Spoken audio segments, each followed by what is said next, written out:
নিজেদের কাজ বাদ দিয়ে অন্যের হারের খবর নিতে গিয়ে এবার বড়সড় জরিমানার মুখে পড়েছে নেদারল্যান্ডসের 10টি পৌরসভা।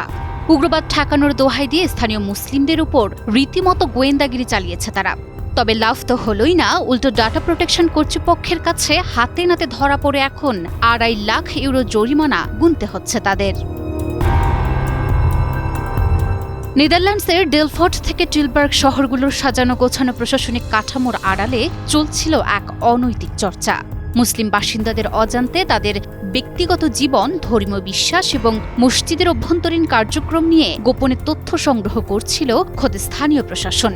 পৌরসভাগুলো যেন এক একটি প্রাইভেট গোয়েন্দা সংস্থা হয়ে উঠেছিল।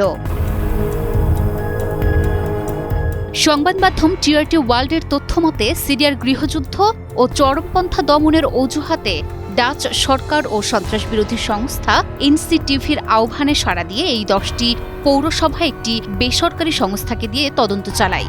কিন্তু এই তদন্তের নামে তারা অতিক্রম করেছে নৈতিকতার সব সীমা। সেই তদন্তে মসজিদের সাংগঠনিক কাঠামো ও প্রভাবশালী ব্যক্তিদের পরিচয়, ব্যক্তির নাম, ছবি এবং পারিবারিক বিস্তারিত তথ্য নেওয়া হয়। এমনকি সংশ্লিষ্ট ব্যক্তি ইসলামের কোন ধারার অনুসারী সেই অতি সংবেদনশীল তথ্য সংগ্রহ করা হয়েছিল।